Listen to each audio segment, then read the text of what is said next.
Absolutely. Here's a condensed, cinematic, and addictive voiceover script. Approx 1270 words flowing in one natural breath like a real American telling their own wild story with dramatic beats. Sharp dialogue, one fresh secondary twist, and a closing that demands comments. You ever have one of those mornings where you just know, deep down, today's gonna flip your world upside down? Yeah, well, that was me, staring at the spot where my Lamborghini used to be, with my heart pounding so loud it drowned out everything else.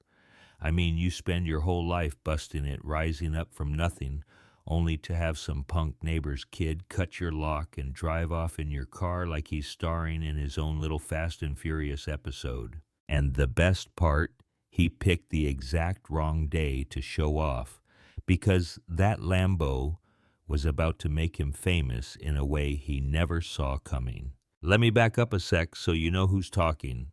Name's Devin Wallace, and no, I didn't get rich selling drugs or any of that, just a black kid from Atlanta who built a software company from the ground up, earned every bit of that bright yellow Lambo sitting in my garage, the kind that makes people slow down and stare when you roll past. I thought moving into Pinewood Estates meant I could finally breathe easy. You know, just regular folks, some nosy, most nice, until I met Karen Blanchard, and her son, Andy. See, Caroline was the self-appointed queen of the cul-de-sac, ruling the HOA with an iron fist and a pearl necklace. If it wasn't my moving truck blocking her view, it was noise complaints about my music or concerns about how a guy like me could afford that car. Andy, her son, he was worse, a 20-something burnout with a truck plastered in Confederate flags looking at me like I stole something just by existing. Some days I'd catch him glaring from his porch, revving his engine, making it real clear he didn't want people like me around. Most of the neighbors were cool Patels next door, Rodriguez family across the street, even old Mr. Henderson, who'd just wave and ask about my Mustang project.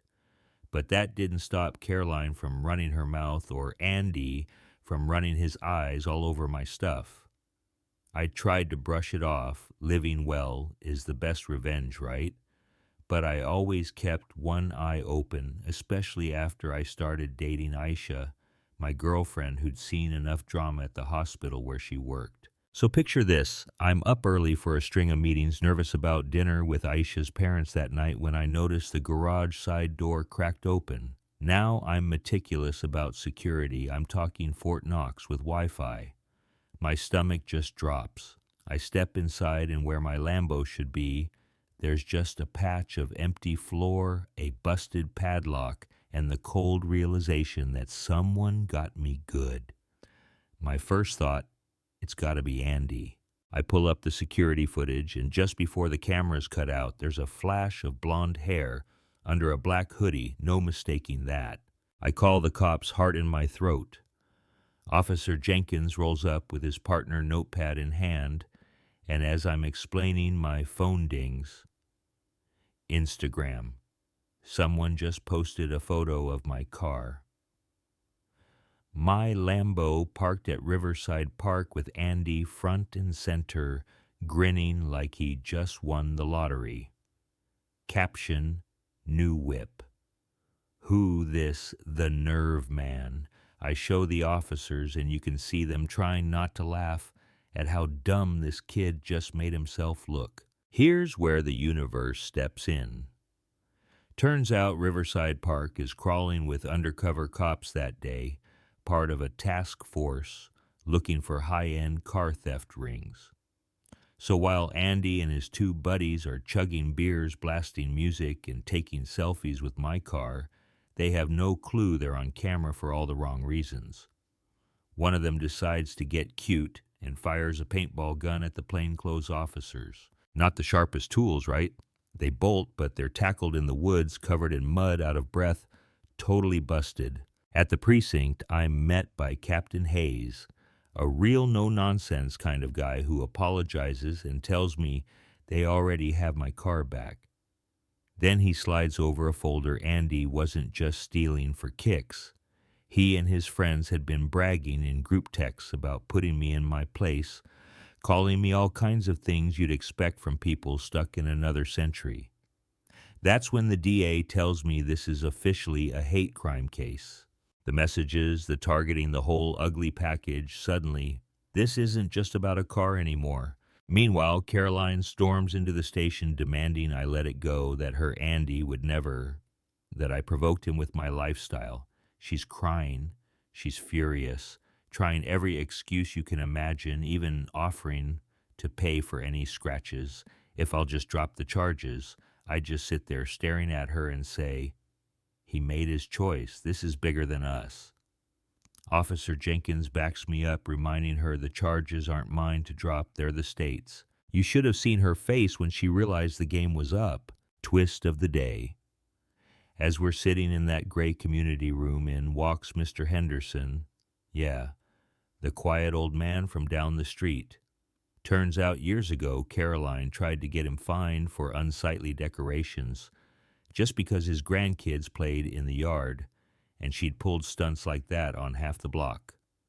Right there in front of everyone, he stands up and says, "About time someone calls this what it is." Suddenly, neighbors I barely knew are sharing stories, her fake complaints, the whispers, the ugly little empire she built on keeping people divided. Emergency HOA meeting. The tension's thick enough to taste. Caroline stands at the podium, tears in her eyes, spinning her community values story, blaming newcomers, claiming her son is misunderstood. The room splits. Some folks still defend her, but now others start to speak out. I take the floor, heart in my throat, and say, I just wanted to build a life here. I never wanted trouble. But when your son breaks into my home because of the color of my skin and you try to excuse it, how are we supposed to feel safe? The silence afterward said everything. By the end, the HOA votes her out. New leadership, new policies, real talk about what kind of neighborhood we want. Andy ends up in court. The evidence is clear as day. Hate crime. Enhancement sticks. He gets real time, 7 to 15 years. No more hiding behind his mom's money or the old boys club. And you know, it doesn't feel like a victory. It feels heavy. Because none of this had to happen, not if people had just minded their business, respected their neighbors, acted like grown-ups. Months later, Andy asks to see me. He's pale thinner, not the cocky kid from before. Says he's sorry, really sorry for everything, for the hate, for the theft, for making me feel like an outsider in my own home. I tell him sorry's a start, but it's not a cure. You got to live different if you want things to change. Maybe, just maybe, he means it. These days, Pinewood Estates feels new. The cookouts are bigger, people talk to each other for real, and the drama's mostly the good kind. Whose brisket is best, who's organizing movie night.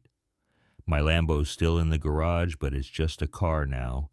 The real win, seeing people stand up for each other, even if it took a train wreck to get there. But let me ask you, what would you have done? Should I have forgiven Andy or pushed for every bit of justice?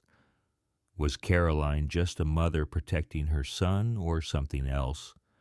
Drop your thoughts down below. In a world full of neighbors, fences, and drama, where do you draw the line between moving on and standing up for what's right? Let's talk about it.